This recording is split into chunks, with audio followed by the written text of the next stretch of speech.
There is no biblical commandment against the 12-letter M word. Yes, that one.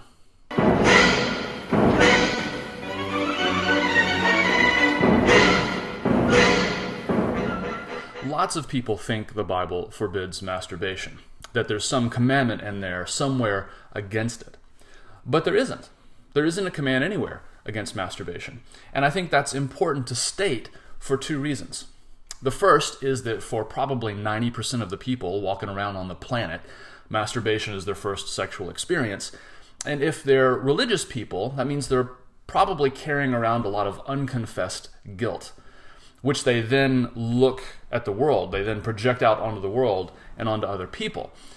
And I think that's one of the reasons there are so many toxic and self-destructive beliefs about sexuality in religious thinking. The second reason is that I think it illustrates that there are many things that we assume are in the Bible that aren't in there. We assume that Christianity or the Bible are negative about a lot of sexual things when in fact it's silent. It really says nothing about them at all. And I believe these two factors, the fact that there are a lot of people walking around with unconfessed guilt and that the Bible is really silent about stuff that we think it's very clear about, I think those two factors are why there's so much discussion and angst over sexual issues in our culture today, especially when it comes to religion, especially when it comes to Christianity. And I think it has practical consequences. I mean, if you look at the rates of unplanned pregnancies or teen pregnancies, Alabama is one of the states that has higher than average teen pregnancy. Not as much as some states, but still pretty high. Our sex ed is abstinence only, and it's also medically inaccurate.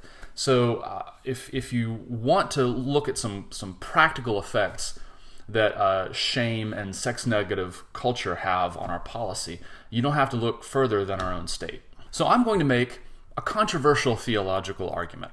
And it's going to be controversial both to religious conservatives and to secular lefties, okay? And this is the argument. Many biblical authors had a remarkably humane and positive view of sexuality, especially compared to the cultures of their day. They paint a picture of a God who gives sexuality to human beings really as a gift, and not just as a means to an end, like procreation or preserving society or institutions. But God gives it as a good gift in its own right. Now, like all other gifts, sexuality can be used to do good or to do harm. But I think in order to effectively preach the gospel, Christians have got to learn to resist the toxic theology about sexuality that we've inherited from our North American Christian culture. Christians have to resist the idea that sexual pleasure is sinful and that God only intends straight cisgender couples to have sexual pleasure after an exchange of rings and a $27,000 wedding officiated by a preacher in a church. Now let me deal with a couple of roadblocks really quick, because I know as soon as I say there's no biblical command against masturbation, people who are religious, who've grown up knowing their Bible, probably have two objections. The first is, what about the story of Onan? And the second is, what about what Jesus says about lust? I'm going to deal with both of those right now. The story of Onan is found in Genesis, and the one verse that people are thinking of happens when God smites Onan dead for spilling his seed on the ground. That's the King James way of saying it. But the story really isn't about Onan. Onan's a minor character. The main character is Tamar. And the reason God actually smites Onan dead is not because he spilled his valuable semen on the ground.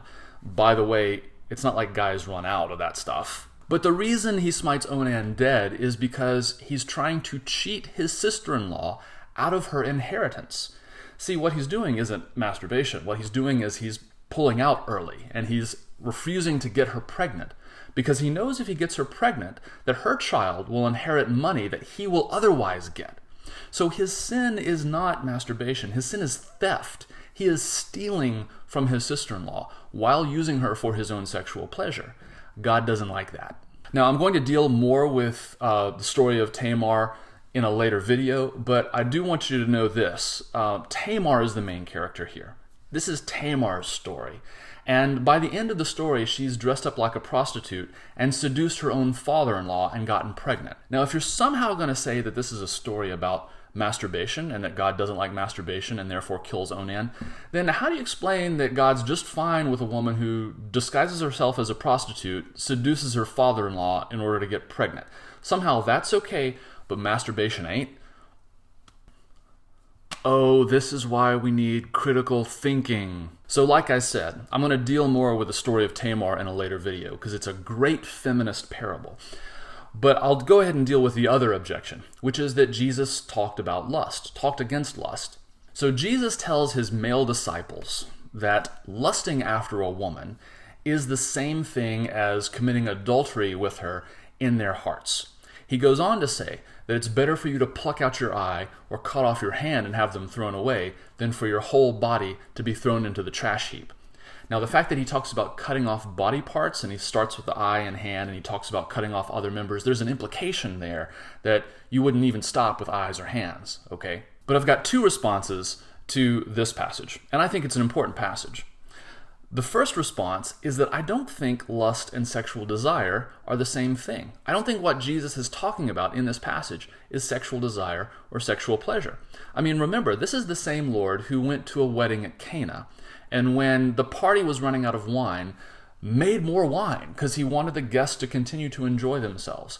This doesn't sound like a Lord who is against pleasure or against sexual pleasure or against sexual desire. If we didn't have sexual desire, the human race would go extinct. I once had a young man who was about to get married who confessed to me that he was struggling with lust for his fiancée. I asked him, do you want us to pray for God to remove your sexual desire for your fiancée? And he said, no. Which brings me to my second response. The word for lust here is the same word that we would use for coveting. And that's important because if you remember the 10 Commandments, there's two commands. There's a command against adultery, and there's a command against coveting your neighbor's property or your neighbor's spouse. What Jesus is doing in this passage is he's tying together the coveting part, which no one can see, with the adultery part, which everyone can see, or which is an external thing. So he's tying together the state of your heart with your external behavior.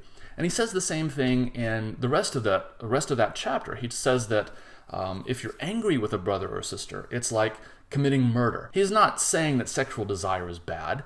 He's saying that adultery, murder, all this stuff, it starts in the heart, and part of our job as Christians is to cultivate appropriate desire. So again, I'm going to return to my original claim. There is no commandment against masturbation in the Bible. And it's conspicuous because of its absence. I mean, there are commands against a lot of things, a lot of other sexual behaviors, like sex with animals. But there's no commandment against masturbation. And so if God is going to create human beings and put their hands within striking distance of their genitals and then be surprised when they come together, that would be a weird thing for God to do. So there's something known as the principle of misbehavior. And it says that we only create rules or laws against things that people have done or that people are likely to do. And that's why there's some strange laws on the books in the United States. One of them in Alabama is that you can't wear a fake mustache in church that causes other people to laugh. One of the ones in Georgia is that you can't carry an ice cream cone in your back pocket on Sundays. There are other laws in the country that say things like you can't drive a car with an uncaged bear in it. Now, you may have heard of some of these kind of laws, right? But it illustrates that we don't make laws against things that people don't do or haven't already done. So when you look at the Bible and you see various sexual prohibitions, there are things like prohibitions against sex with animals. You see prohibitions against various kinds of sexual relationships with different relatives. But you will not find in those passages anything forbidding masturbation. Now, I'm not suggesting that you rush out and flog the dolphin, or pet the bunny, or give yourself tennis lessons, or feed the ducks, or frost your pastries. I think as Christians we're instructed to be good stewards of all that God has given us, and to ask critical questions and to think about how we're inclining our hearts to desire the right things, how to desire things that are life-giving and that do good and that don't do harm. So I'd also suggest that we have to ask critical questions about things like pornography and how sex is portrayed as a commodity, or how people are portrayed as objects, and what that teaches us about our own desire. Now, I don't want to mislead you, because there are definitely biblical authors that are anti-sex, especially anti-female sexuality. And it would be wrong to suggest that you could just pluck one of the authors from the Bible and plop them down in the modern world, and they would just be fine with the values of our culture, the way our culture thinks about sexuality. But my goal in this video is simply to open your eyes to a different way of reading the Bible, especially when it comes to issues of human sexuality, and to ask some questions that perhaps you haven't been given permission to ask before. Now, if we set the biblical authors in their own contexts, and we look at the cultures that surround them, we see that the cultures were obsessed with fertility.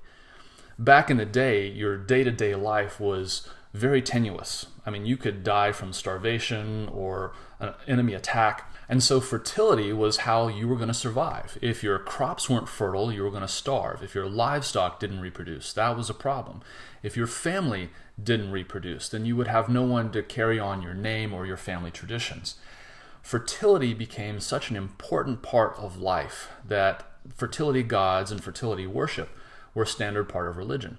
In fact, there were a lot of priests and priestesses who were basically prostitutes. That was how the temples for fertility gods and goddesses made their money.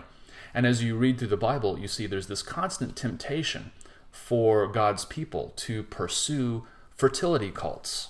Now, there's kind of a trend in popular culture to talk about these fertility cults as though they were a good thing, as though they were about pleasure and liberation.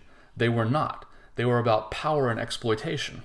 And frankly, I don't think our culture is that much different. We still have sex goddesses and gods, and they're on the covers of our magazines. They're pushed down our throat all the time. And I would say that sexual pleasure is commodified, and that there needs to be a counter-narrative to the dominant narrative about sexuality in our culture. I do believe that part of the Bible's message is that just because we desire something in the moment doesn't necessarily mean it is good for us.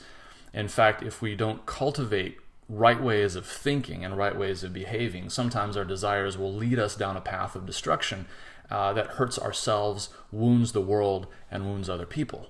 But I don't believe God disapproves of sexual pleasure. And I don't believe Christians who interpret the Bible in a sex-negative way have a lot of authority when they don't really know what's in the Bible and what isn't in the Bible. And I would ask everyone who has had an experience of hearing a Christian perspective on sexuality to ask the questions, do you really know what's in the Bible? Do you know what isn't in the Bible? And if what I've told you is surprising to you, that there isn't any commandment against masturbation in the Bible, what else have you been misled about? So in your small group, I'd like you all to discuss a couple of questions. The first is what I've told you new news to you? Or have you heard this before? The second question is, how do you think this information would affect Christianity as a whole if more people knew it, if more people understood it? So over the next few weeks, we're going to continue talking about Christian sexual ethics. I'm going to be coming from an angle that most people haven't heard before. We're going to be talking about feminism, gender, reproduction, and LGBTQ issues, among some other things. But my hope is, even if you disagree with me, that you will hear what I'm saying about the way we approach the Bible and the way we approach our faith and how we do ethics. Because the way we decide what's right and wrong and virtuous and abhorrent says a lot about who we are and who we believe God to be. So I hope you've enjoyed this video. I hope you have a great discussion, and I hope you have a great week.